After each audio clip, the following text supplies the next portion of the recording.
All right, good morning and welcome to this morning's Family Forum today on October the 18th. Here is our agenda for today. We have some general just reminders touching base on some things that happened over the past couple of weeks, things I shared in the last Family Forum, as well as Nurse Larson and Miss Austin, our school counselor, are both going to join us starting at about 10:15 to share some information about things that are going on their ends. And then as always, we have time reserved to question, answer, and discussion. If you're just logging on with us now, please type your name in the chat as a way to record your attendance in this meeting. If you have any questions throughout the meeting, feel free to drop them in the chat. I am periodically checking out at the chat. And if I miss your question in the chat, or if it's really important to ask in that moment, feel free to just take yourself off mute. We're an intimate group, so it's not an issue whatsoever. Let's get started. Okay, so I'm just starting off this morning with a couple of reminders that we've talked about in previous family forums. I did share an interest form for any families who would like to participate in volunteering. I'm going to just pop the form right there in the chat as well if you didn't get it before. If you follow us on Instagram, we also had a flyer on Instagram about this. We are beginning to welcome some volunteers outdoors during the school day. There's a little bit of a process that we're following to get this up and running, but we have had, about 10 to 15 people express so far interest in volunteering with us at Henry, which is awesome. If that is something that you are interested in or you want to find out more information, you just need to fill out the Google form that I put into the chat. It asks just some general information about you and who your child is at Henry, as well as your availability. The most important thing and the sort of legwork that we have to do to get this up and running is making sure that everybody who volunteers with us on the school level has volunteer clearances with the School District of Philadelphia. So the second link that I just put into the chat is the information from the FACE website, which stands for Family and Community Engagement. It is an office in the School District of Philadelphia, and there's a process that you have to follow in order to be a volunteer at any school. The wonderful thing about it, or the good news, is that once you complete all of the steps and get all of the clearances that are required, they're valid for 5 years. So if you volunteered with us before we closed for the pandemic in the 1920 school year, it is most likely that your clearances are still valid. So our school secretary, Ms. Liu, as well as my teacher leader, Ms. Rama, are communicating with parents on the interest form to double check that they have everything that they need. If you have any questions about that, you could reach out to me or to my teacher leader, Ms. Rama. I'm going to just type her name into the chat. We're welcoming volunteers outside of the building right now, just to make sure that we have the safest conditions. In COVID, we're not bringing a lot of volunteers into the building, but that's okay because we need lots of help outside. So that means lunch periods, if you have availability during the day. That means helping us on the sidewalks, either on Green Street or on Carpenter Lane in the mornings or in the afternoons. Anybody who likes to play any physical games, I'd love volunteers to lead basketball, or anyone who is interested in football, anybody who likes to lead that kind of thing. So the more the merrier. If that's something that interests you, please fill out the form. Again, this is a reminder, but this is an important reminder just around some changes to the academic calendar that happened in the end of September. This is the link on the school district website that I always use to see if there are any changes. I've just put it into the chat. And if you're a new family to Henry, please know that we have school-wide communication folders. I don't have one next to me to show right now, but they have our school name on them. And it is something that we use at Henry every year to send home paper communication with families. So we got them in the middle of September, but just know that anytime we have school-wide communication to go home, we try to send it home on Wednesdays as much as possible. So that's a predictable day when you know to look into your child's backpack, to ask them for the folder. And if there's anything that we want to bring to your attention, anything that needs to be signed and sent back to school, we ask that you use the Wednesday's communication folders to do that. There definitely will be some times when teachers send home additional things. Maybe they're more classroom-based rather than school-based.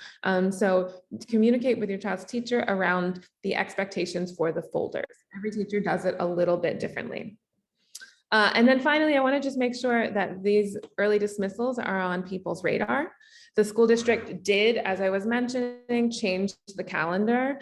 So we have monthly early dismissals starting in November, roughly exactly a month from today, November the 19th.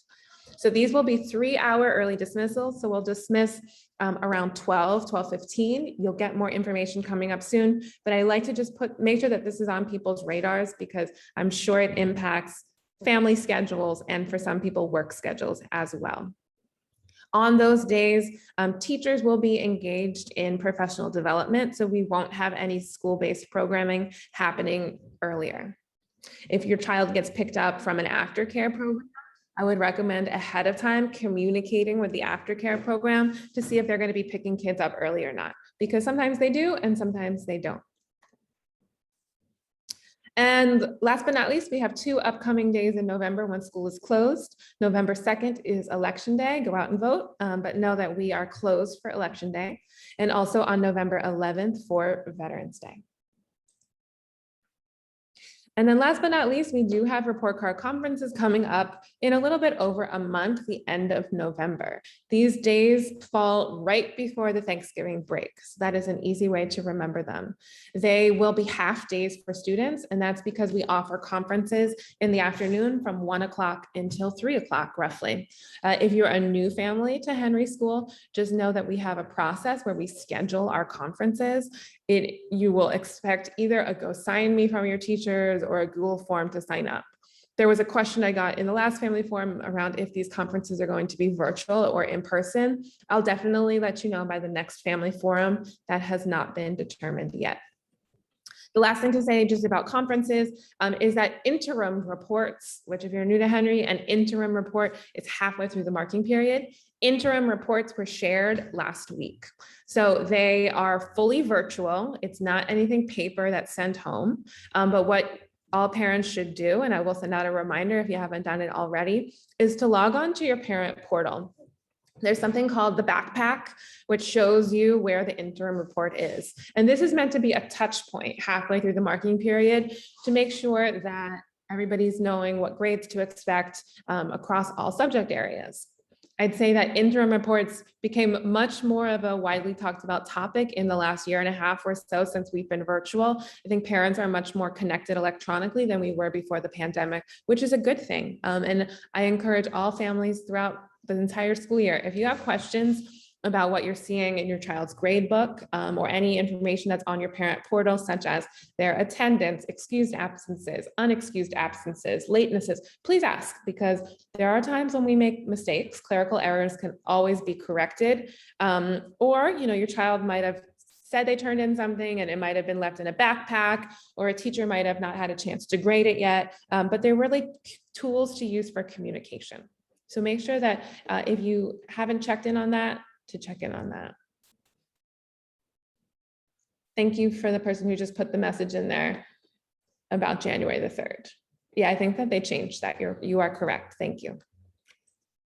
Okay, moving on over. This is another just reminder about some extracurriculars. That's what EC stands for, extracurricular. That has been going on in the month of October.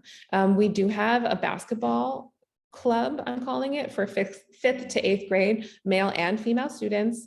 It's happening, that is not correct. It's happening on Mondays and Wednesdays. We shifted the days. If it started yesterday on Monday, I'm going to put the link in here if I have any 5th to 8th grade parents who are interested in this for their child. We have an outside coach from Philadelphia Youth Basketball who's going to be coaching our students. There's also opportunities for playing and competitions on Saturdays, and it is all free, which I think is really, really awesome. We had 12 students stay with us yesterday. We're able to enroll up until the 20s. There's definitely still space if people in 5th to 8th grade are interested in that. Additionally, for our upper school students, grades 6 to 8, we have a debate club and girls volleyball that is being run by Miss Canarini, our social studies teacher. And then last but not least, right now, we have a tech club that's running 4 days a week. that's supposed to say Mr. Mosley, not Miss Mosley, Mr. Mosley, who is our digital service fellow, working with Ms. Pinnell in the Launchpad. He has two groups of students that were selected by him and Ms. Pinnell. And right now, I believe that the club is closed, but it is running 2 days a week. I definitely got some interest from parents wanting to know if there will be more extracurricular opportunities. The answer is yes, especially if you were with us last time, I spoke about how we received some additional funding connected to the pandemic relief funding, which allows us to run more clubs. But the thing that is true about clubs at Henry School and at all schools in the school district of Philadelphia is that they're teacher driven. So it is reliant upon teachers staying for extra time after school. Of course, they're compensated for it. But I think the reason we've seen less clubs at Henry and the other schools is that everybody is feeling spread pretty thin. So if teachers are expressing interest, we have the funding and the ability to open up more clubs, but this is how we're starting for now.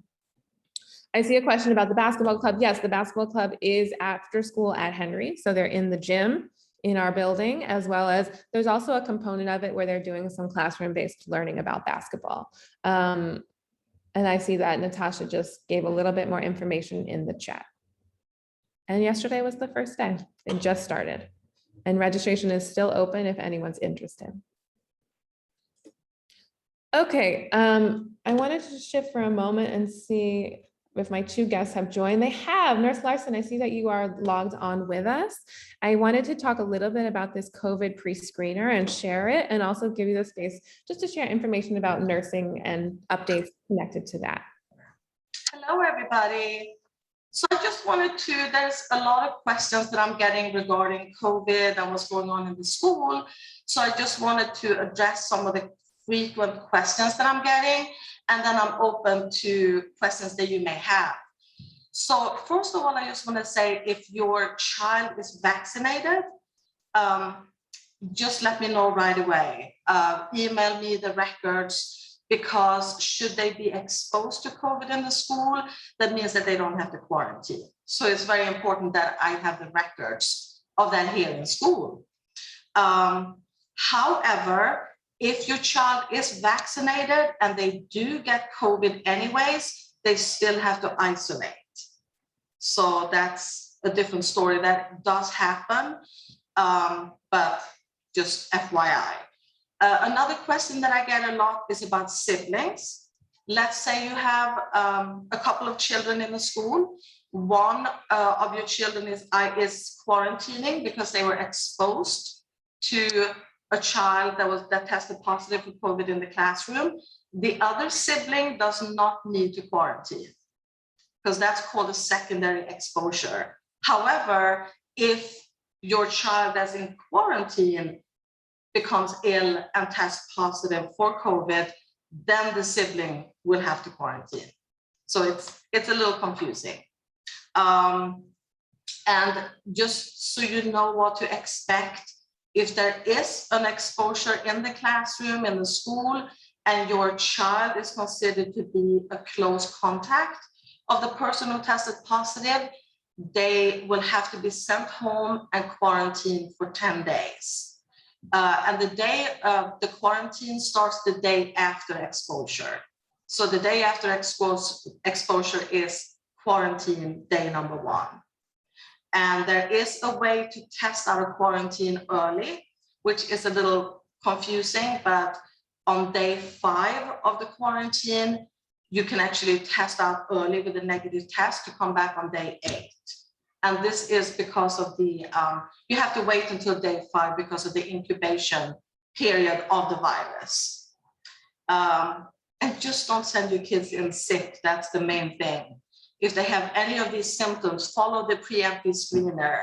Don't send them in sick, because we're trying to keep everybody safe. Do you guys have any questions for me?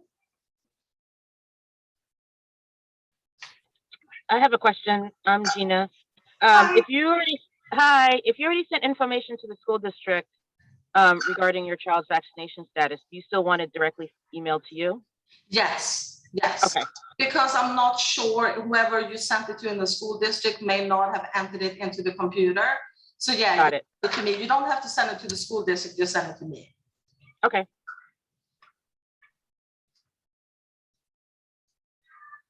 And do you want us to send you a picture of the vaccine card? Is that what you need?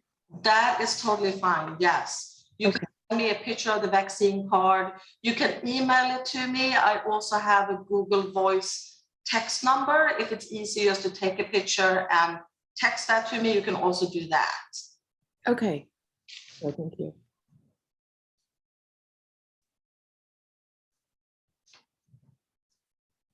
Thank you, Nurse Larson.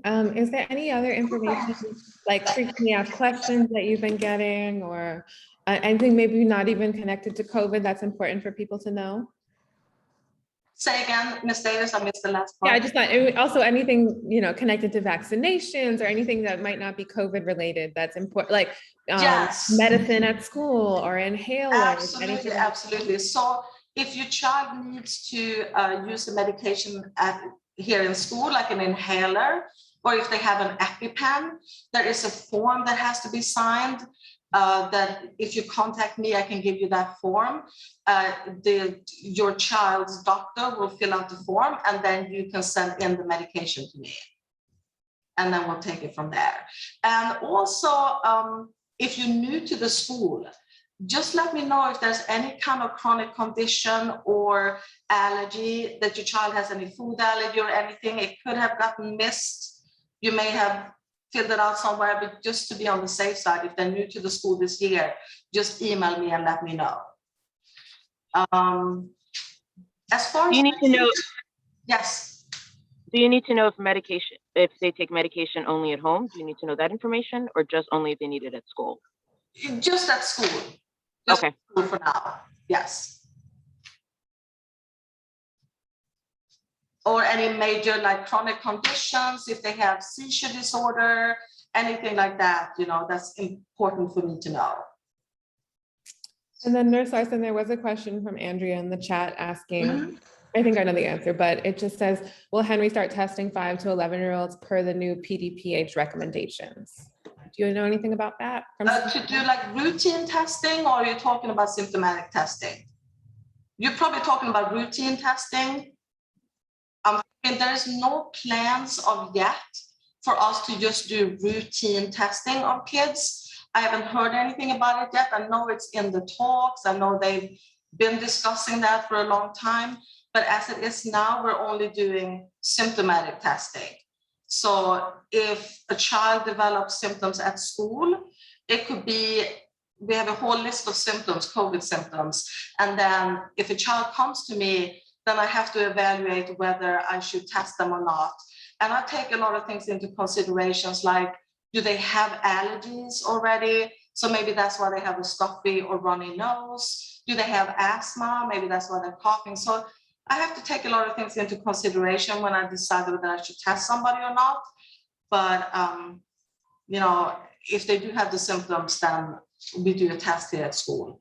And everybody has to sign the consent, the COVID testing consent form beforehand. And I think I have almost all the students at the school, almost all the students have the consent signed at this point. Great, thank you. And then do you want to talk a little bit about what I shared with the COVID pre-screener, how parents should use that? Yes, this is very, very important that you go through the list there. And the problem with COVID is that it mimics so many other things, allergies, colds, flus, so many things. So it's so important that you go through the preemptive screener. Don't send your kids to school sick. If they had a fever, they have to be fever-free for 24 hours before sending them to school. And that's without using any Motrin or Tylenol. And same goes if they have like nausea, vomiting, diarrhea at home, they should be free from that for 24 hours before sending them to school. We were just trying to prevent any kind of outbreak in the school as much as we can. Thank you, Nurse Larson. And then the last thing I'll say, which I do say frequently, is if you're not sure, just ask, right? Because I do think oftentimes parents are concerned, they don't want to have an unexcused absence, which I appreciate. But if you're feeling on the fence about something, you're just not sure, shoot me an email, shoot the nurse an email. Email us both, Because if you're keeping your child at home just to be safe, I'm going to excuse that absence 100% of the time, because you're doing the best that you can do in a tricky situation to protect your own child's health and safety, as well as those of the other children in our school. So we know it is not always black and white. It is not clean. It's not clean cut either. Many of these symptoms with flu season, allergy season, it's coming up a lot. So always reach out if you're not sure. Thank you. Thanks, Nurse Larson. The next person who I wanted to shift to on our guest is Miss Austin, our school counselor. Hey, Jessie. Hello. So this is a slide that I shared last time as well, letting parents know a little bit of background information about school selection. But before, 2 weeks ago, the window was not open and it's now open. So do you want to talk a little bit about the changes to school selection this year and the questions that might be on parents' minds? Yeah, so there are some changes this year. There's been some changes in the names of things like neighborhood schools are now called catchment schools. Special admission schools are now called criteria-based schools. So the selection window for Philadelphia Public Schools is now open, and the deadline is November 21st. So families can make selections through their parent portal, or students can also make selections through their portal as well. You can change and edit up until the deadline. So if you put it in and save it, nothing is actually going to get submitted to the schools until after that deadline. So you can go in and change it as many times as needed before that November 21st deadline. There's a lot of great information on the Philadelphia School District's website this year. So if you go to philasd.org and you go to school selection, there's a page with lots of different links. And there's an elementary list and a high school list, which has great information. If you click on it, it has a list of all the schools, whether they have criteria, what that criteria is, whether an essay needs to be written or any kind of project needs to be submitted. And then all the way to the right where it says learn more, you can click on that and go directly to that school's website. And there's also a lot of good information.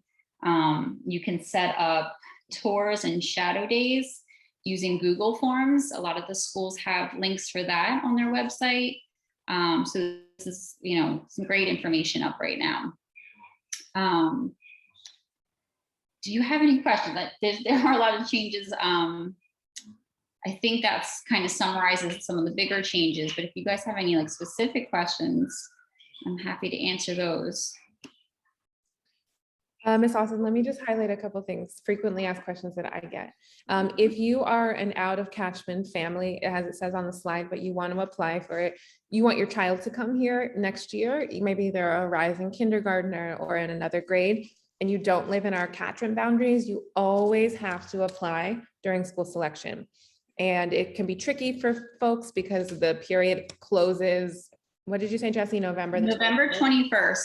I have to say that there are some papers floating out there that says the deadline is November 19th. So I've been urging families to kind of shoot for that deadline, but it's supposed to be November 21st. Okay, November 21st. So we'll send out lots of reminders every year. I have people who ask me in January, February, March, oh, I forgot, I missed the deadline. Can I still apply? It's a firm deadline. So we'll do our best to make sure that that's really public. Everyone can help me out by talking to their neighbors, talking to other class parents, putting it in your classes, your grades Facebook group if you use Facebook, making sure that people know if you have a sibling who doesn't want to go to who wants to go to Henry, but we're not your neighborhood school, you always have to apply during school selection. Additionally, we usually get questions from fourth grade families around applying to magnet programs. That's not something that we really publicize and promote, but definitely if you have questions, Ms. Austin is able to answer any questions that you might have. So you could just send her an email to catch up with her at that time. And then Jessie, do you want to talk a little bit about what 8th grade families should expect during the high school process? So 8th grade families, I've been sending things on Remind. We've had some schools come and visit, Lankenau, SLA and Roxborough have all come and spoken with our 7th and 8th grade students. We're setting up a virtual Zoom for Girls High. But this week I have started meeting with the 8th graders one-on-one just to check in, see if they have any questions, share the resources on the website. And then I've also been reaching out to families as well. So when I speak with the students one-on-one, I also reach out to the families just to make sure, they know to reach out to me with any questions. So I'm going to continue those meetings throughout the week and should probably be finished by Friday, I would say. But yes, please, if you have any questions, feel free to email me or call me. Great. Any other questions for Ms. Austin connected to school selection or anything school counseling related? Hi, Miss Austin. This is Helen Salahuddin Carson's grandmom. I had a conversation with him yesterday. He's a 7th grader, trying to explain to him that his grades in the 7th grade are the grades that the high schools will be looking at, as opposed to their 8th grade grades. I'm glad you brought this up. Yes, he argued down. No, it's 8th grade. And I tried to explain to him, by the time you get through 8th grade, you've already chosen.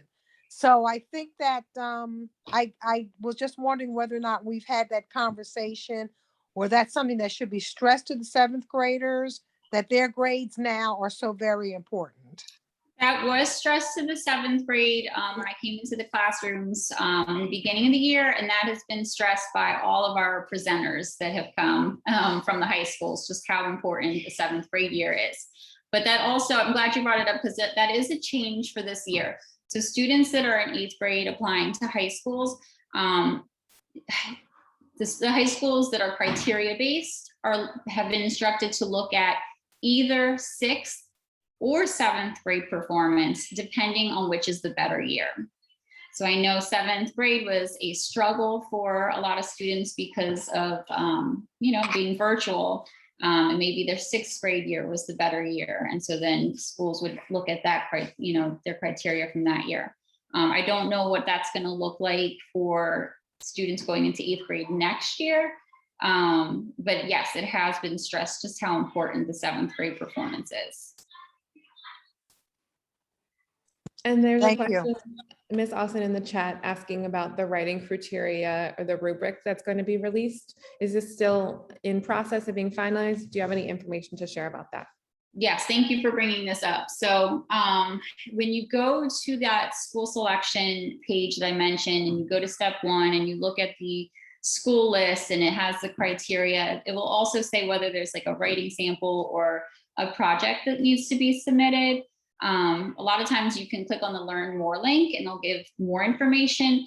But in the past, students would write an essay that would be attached to their application. It's different this year. Students applying to criteria-based schools will be entered into a lottery if they meet the criteria, and then schools will be reaching out to families we don't know if it's going to be in person or if it's going to be via Zoom, but it's going to be like a computerized writing like assignment. And in the past, it's always been the same prompts, and I think they're going to try to keep that streamlined for all schools.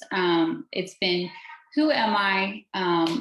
What do I want to get out of the high school experience, and what can I contribute to this high school? I think that's the same questions are going to be used, but I still, I don't think that part's been finalized yet.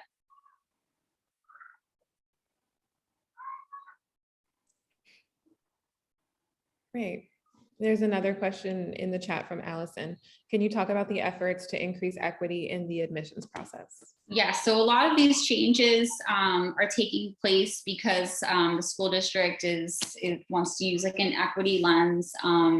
In the past, some of these schools that had certain criteria might only pull from certain schools, and other school students in other areas might not have had the same opportunity to be selected into these criteria-based schools. So now, as long as you meet the criteria for these criteria-based schools, students across the city will have a chance to be entered into a lottery.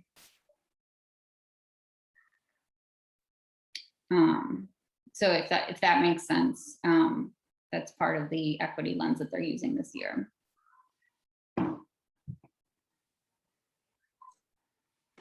Thank you, Ms. Alston. Any other questions for Ms. Alston? All right. Ms. Alston, can you just put your contact info in the chat? So if anybody has a specific question, they can reach out to you afterwards. Thank you for all that. All right, so that brings us almost to the end of the information presented. I do want to just touch on a question that was brought up by Ms. Waller. And this connects back to kids who have to either quarantine or isolate for COVID exposure. If I'm interpreting your question the wrong way, please come up you to let me know. But her question is around academic supports that are in place for kids who are kept home, but may be well enough to do schoolwork. Can we pick up classwork or can assignments be made online? Are you talking about kids who are directed to quarantine or kids who are just staying home because they're feeling a little bit sick? Hi, Ms. Davis. It's just for kids who are like just feeling a little bit sick. My child like just had a runny nose and sniffles, and I thought it'd be kind of gross just under the school, like removing the mask on and off all day to blow her nose. It was allergy related, but she was home and fine and could do schoolwork. Gotcha. Okay, thanks for clarifying. So generally, I think this will be a good time to reach out to your child's teacher. They don't, like, even for me, it's very difficult for me to check or respond to emails throughout the day. But it is something where many of our teachers are still using Google Classroom. We're not teaching on Zoom, so you can't log on virtually, but many of the assignments are able to either be emailed or to be uploaded to the classroom pretty simply. Hold on, I'm going to stop sharing my screen so that I can see people a little bit better. So you did the right thing in that situation. I'm sorry the teacher didn't get back to you right away, but I'm sure that they did as soon as they could. But we don't have a practice in place for that. Like if you're home and you're sick, the expectation is that you're home and you're sick. The teachers are not defaulting to just sending assignments. But I also think that something that is important to talk about and has impacted a number of families at Henry is if your child is at home for a directed quarantine or, unfortunately, if they test positive for COVID, then they have to isolate. There is a process that we're following this year that is different than what has been done last year during hybrid learning. So while if a child has been directly exposed to somebody who tested positive for COVID, you are sent home, such as Nurse Larson explained, there's an opportunity to test a little bit earlier so that you can come back to school as soon as possible. But there will definitely be days where you're learning from home. There are teachers that are called quarantine leave teachers that are working in the Office of Academics downtown. And these teachers are responsible for communicating with students and parents and facilitating learning while your child is at home. It's been a little bit sticky for us, right? Because our families are very comfortable and used to communicating and coordinating with our school-based staff. But we're directed specifically that the teachers who are the quarantine leave teachers are the ones who are sending the Google Meet links, sending the assignments, and communicating with the teachers. I think in the last couple of weeks, it's been a little bit better, but I do know in September, there were a couple instances where families didn't hear from their quarantine leave teacher for 24 hours, which left people at home feeling kind of confused. They didn't know what was going on. They didn't want their child to be missing instruction or penalized. So I've been doing what I can do to work out the kinks, but it is a challenge just because the direction is not supposed to come from the school. It's supposed to come from the Office of Academic Supports. But some things that we've done in the last couple of weeks to try to make this process a little bit easier is now Ms. Rama, our school-based teacher leader, is communicating with the principal who's in charge of the quarantine leave teachers. So we've been able to bridge the communication a little bit more. And one other thing that we discovered, which I highlighted for the Office of Communications as a challenge or a pain point, is sometimes they're emailing students directly and not emailing parents, right?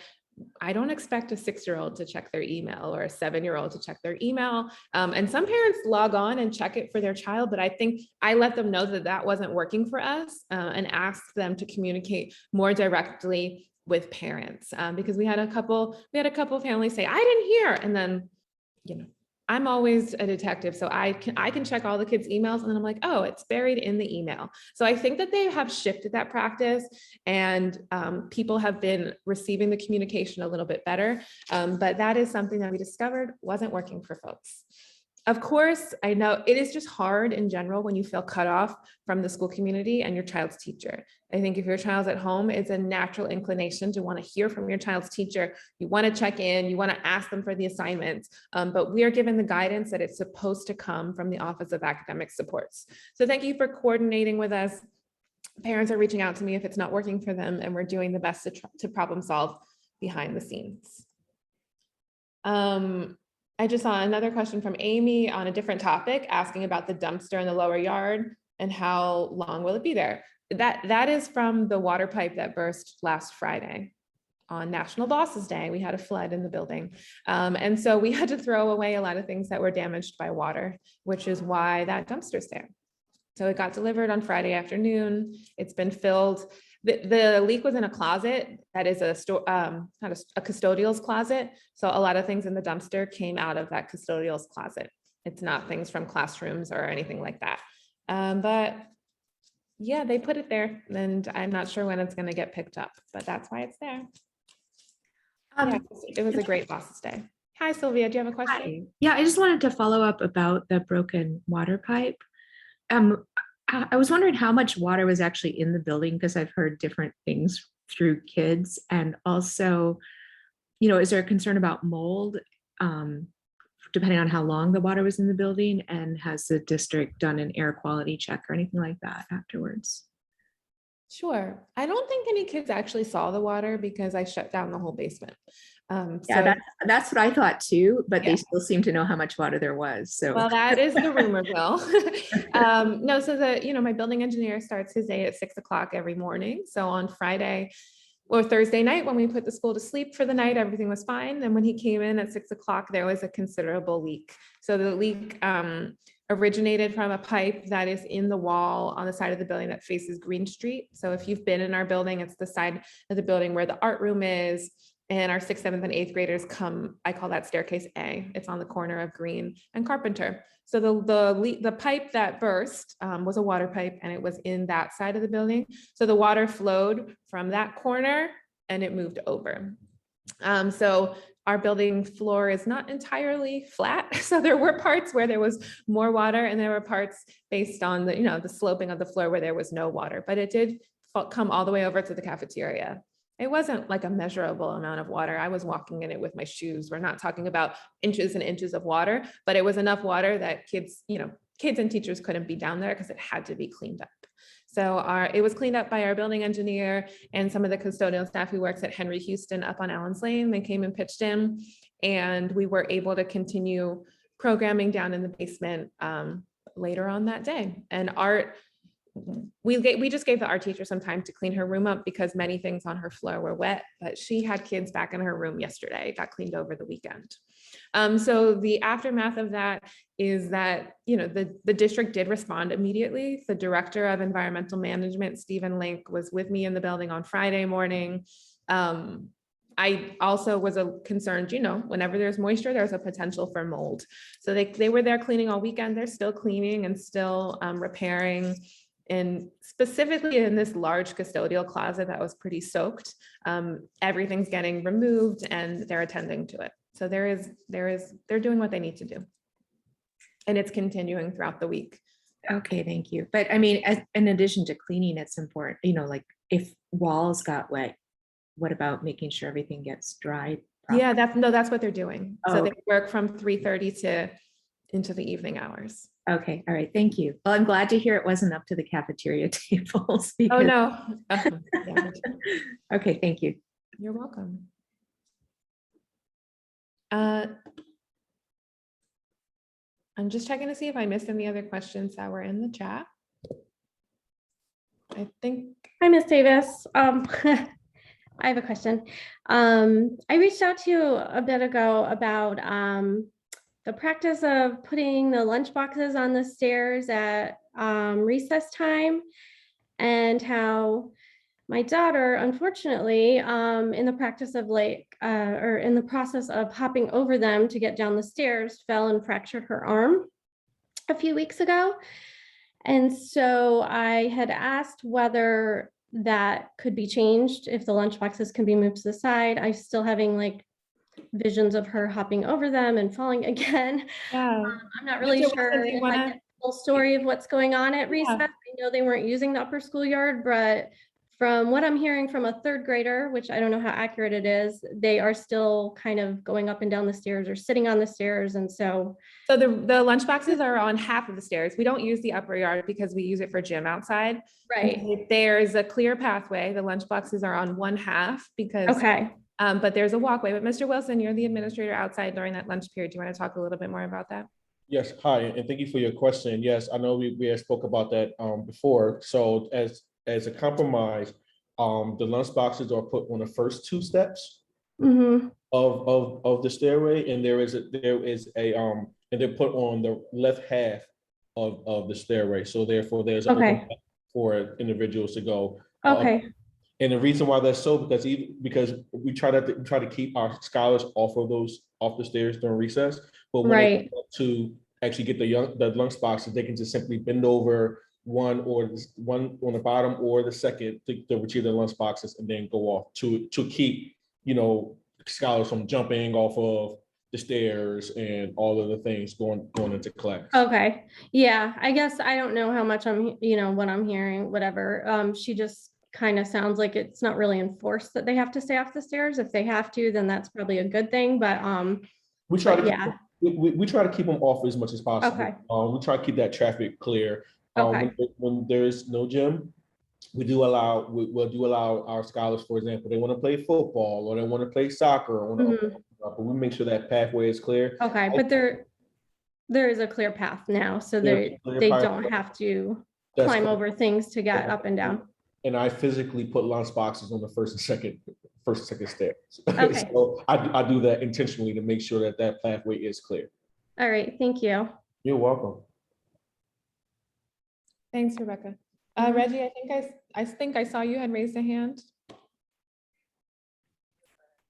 Yes. First, just say much appreciated what you're doing, Principal Davis, what the staff is doing, the teachers are doing. But the question I have relates to drop off. So I think I've maybe mentioned this to Assistant Principal Wilson in passing. Sometimes the parents who have children who are on one side of the building who are in second grade or first grade, I think we're less willing to leave our kids there because they're young. So we wait for the door to open and then we have to run around the building, all the way around the building to get our kids to drop off for if my daughter's in third grade. I think she's in like the little annex type building. I think she got a lateness, and I noticed there was a correspondence from you saying that children will be marked late if they're, I think, 9:50. But sometimes if one teacher is kind of behind a little bit and you're trying to run around the building, there's just like rush around there and a child might get a lateness. Just wanted to raise that issue. Yeah, thank you for bringing that up. The drop here, we kind of go around the building. Crazy. Sorry, it's breaking up a little bit, but I think I got the gist of your question. So thank you, first of all, for highlighting the time that lateness starts. So at 8:51, we do start giving late slips in the morning. But this is a child who is, if you're a parent with multiple kids and different doors, that your child should not get a lateness for that reason. So if that happened, just communicate with my office and we will correct it. But what we've done for families who, the little space you're talking about with third grade is the portables. And I do think that's the trickiest area. And additionally, if you have a kid in kindergarten or Ms. Rasher's class or the doors on the opposite side of the building, you can't physically get from one to another in 5 minutes with the traffic at arrival. So the solution that we came up for that, and I think it's been working pretty well for most families, is just coordinating with teachers ahead of time. Like if in Reggie's situation, like if Carlisle, his daughter, wants to walk in the main office, Ms. Rama, my teacher leader, is there. Absolutely. We'll just communicate that with her classroom teacher so they know she'd be walking through the building. So you don't have to run around, sprint from one side to the other. So if that impacts anybody who's on the call, the best thing to do is just communicate that with the classroom teacher. You can always CC me or Mr. Wilson in an email or send it to me and remind. We can communicate and coordinate that on your behalf. But I don't want people running from one side of the building to another. We can just coordinate through one entryway door. And sometimes, depending on the kids and the grades and the teachers, it might just be both your kids going in through the same door together. So we always individualize that. Thank you for the question. And then I did see Andrea just brought up in the chat that there might be a possible SEPTA strike starting on November 1st. I don't have any information about that at this time. I'm receiving the information at the same time as everyone else is. So absolutely, if it does lead to a strike, the district will need to have a formalized response because many of our students do rely on SEPTA to get to and from school. We have multiple buses in our area that kids are traveling on. So we would definitely be impacted and we would need to make adjustments. But when I receive any info from the district on that, I'll definitely let you know. I don't have any info at this time.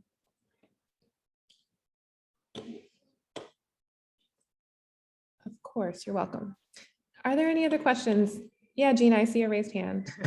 Hi, I'm not sure if this is true or not, but I guess now that my daughter is in the upper school, it seems to me she's mentioning a lot of fights that are occurring amongst the upper school students. And I guess I'm just concerned to see if there's, what's being done about just kind of controlling the aggression. I'm not even sure what I want, but she seems to be mentioning almost daily, oh, there was another fight today. There's another fight today. So I just want to suggest that. Yeah, I always appreciate when parents ask me questions directly because I know as a couple parents, I heard from my 8-year-old, I heard from my 10-year-old. It's a lot of whisper down the lane, but there's definitely been an uptick in issues. I don't know that I'd always call it a fight, but like yesterday, I think I talked to about 6 parents around like so-and-so slapped so-and-so, someone was play fighting. I've been a principal for a long time. It always starts as a joke and then someone gets mad and then the feelings are real and it can escalate very quickly. And usually, sometimes it happens in the classroom, but usually it happens in spaces like specials or recess time or transitions in hallways or places where all of the measures that we put in place for safety and routines are not there. And so, yeah, there was a student fight yesterday during the 6th, 7th, and 8th grade lunch period. I responded to it. The staff members responded to it. And we're doing a lot of things on the school level to try to, as much as possible, mitigate this. But I'll be honest in saying it's much more of an issue now than it was pre-pandemic in previous school years. I think we can attribute it to a number of different things and there is not a simple solution. But the conversation, first of all, I'm always transparent with parents and bring them into the conversations as soon as possible because we can't solve anything at school without parents being looped in, parents being involved. That's why I was a couple minutes late to this morning's family forum because I had 4 parents in my office for 2 hours this morning. One thing, especially with our students who have cell phones, a lot of this is starting on a lower level outside of school. So kids who are messaging each other directly on Instagram, kids who use Snapchat, Fortnite, there are lots of chatting platforms that oftentimes kids say things behind the scenes that they don't say in front of mom or grandma or whoever the adult is at home. And they are coming to school holding this in on the inside. And it does lead to things bubbling up and bubbling over. Another challenge that we've had is many students who have the responsibility of walking themselves to and from school and don't always make the best choices in the morning without adult supervision before they get to school or when they are on the way home. And this is true from students as young as 2nd grade all the way up until 8th grade. Like it's not only localized in 6th, 7th, and 8th grade. So what we're doing on the school level is always bringing parents into the conversation, bringing parents together with other parents to resolve these issues, putting firmer restrictions in place for admission, for a dismissal, for pickup. We have town halls with 5th, 6th, 7th, and 8th grade where we talk about our school-wide expectations, we problem solve together, we're very clear around decision-making and what the norms and expectations are at our school. But yeah, it is a challenge and it's a frustration. You're not allowing parents in the school building, correct? So it wouldn't you wouldn't be able to use the extra parent volunteers like during the lunchtime or those I like could at recess, but I'm not bringing them into the cafeteria. building. Okay, got it. Oh, but at Alrighty. recess, absolutely, that would be a help. That's part of the Mhm. reason why we opened up for volunteers. Right. Okay. Because it is important to families that our kids all get the opportunity to play outside. Physical activity is very important, but it does come with increased supervision needs. Right. Exactly. Yeah. And just Another to- thing is we have a really clear policy on cell phones at school. Like I know, I'm not a parent, but I know how important phones are to communicate with your child while you're at work or while you're, when your kid is getting to and from school. But we see kids as young as 3rd grade making wrong choices about how they're using their cell phone. Like out of 10 incidents I resolved, probably 8 of them have Instagram or text messaging involved. So oftentimes it's kids who are up late at night messaging Right. each other when the parent or guardian thought they were asleep. And then they're bringing it to school and so-and-so is mad at so-and-so. They called me this name. They said this was going to happen. And so we do a lot of work to make sure kids understand all the supports in school that are here to keep them safe and help them. But I can't, and more my team can't mitigate something that we don't know about. So Right. Absolutely. it's hard. It's very hard. Yeah. But also just to piggyback on that though, we also as an administration like to keep ourselves visible as well. We're here to run the school, but we also are here to make sure that scholars are safe. So you will see, Principal Davis in the lunchroom during lunch times throughout the course of the day. You will see me present in the recess yard in the schoolyard in the morning when admissions is happening in that dismissal. So we're trying to take a hands-on approach to make sure that the unnecessary happens. In addition to all the other ticket items that Principal Davis mentioned, also by making ourselves visible so students will know and we can continue to remind our scholars on what the norms and expectations are. Yeah, thank you, Gina, for the question. Helen, did you have something to say? Yes, I have a question about bicycles coming, how widely used are kids coming to school on bikes? Because I drive down Carpenter Lane and there's a group of kids and they look younger than Carson, but I'm not sure which, but they're flying down Carpenter Lane on these bikes. I almost ran a child over coming onto Carpenter Lane on a bicycle. And I really wasn't even aware that, because Carson had asked me about riding a bike. I told him absolutely not. But apparently there are some kids that come on bikes. I didn't know whether or not there's ever been any issues or whether there's been any discussion or just something going home about safety with these kids on the bicycles. They're running over the kids, the parents bringing the kids walking down. I see Carpenter Lane because that's the route I travel, but I was just wondering about that. Sure. We definitely have kids who come to and from school on bikes. I don't know a number, but it's there. We have bike racks all on Green Street and they're always filled. Bikes are not permitted in the building and they're not permitted to be ridden on our lower yard or the front of the building during dismissal. But after that, no, we haven't sent home anything about bike safety or bike expectations. You're actually the first time someone's mentioned to me that it's an issue. But every day when I do afternoon announcements at 3:10, we remind the kids because we had a couple minor incidences where a child will ride their bike from the corner on Green Street into the front of the building before they leave. But the sidewalks are packed with people and you have to walk your bike. You can't ride it. Mhm.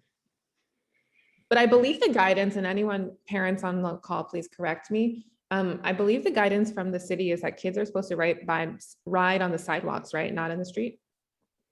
Yeah, well, these kids are well, this kid I almost ran over was actually in the street, but he was with a parent and the parent was on a bike too. And the parent was behind the kid and the kid came flying out onto Carpenter Lane and I had to swerve my car. But the other kids, they're on the street, they're on the pavement. And that's why I'm saying they're going so fast down Carpenter Lane. So you have parents walking their children to school on Carpenter who have been, yeah. And that was just going to be a difficult thing for us to handle on the school level because when they are crossing the street to go home and they're not on school property, we can't really control like what they're doing. So Yeah, but we can reiterate to people, best practices. This is, an issue for the community. Please do X, Y, and Z to stay safe. So yeah, thanks for surfacing that, Helen. Any other questions or things on people's mind? I just want to remind you that we do have family forums every 2 weeks. I did have to postpone last week's because we had a lot of teachers who were absent and we were unable to hold a virtual meeting, but we do have another meeting scheduled tonight at 5 o'clock. If you have a question that comes on to you, log on at 5:30 and just join for the second half because the majority of the information will be repeated and the same. Helen, Also, there's a PTA meeting tonight at 8 o'clock. So for those who are not active in the PTA, maybe this is an opportunity to become active. You join the PTA or at least come out to the meeting at 8, hear what PTA has to say. Thank you, Helen. And I know that they send out emails and there's a lot of really awesome fall PTA events coming up. So check it out if you're not aware. All right, thank you, everybody. We're going to get ready to run lunches soon at Henry. So Mr. Wilson and I got to go, but I'll be logged on later tonight if something comes up for you. Have a great day. Thank you.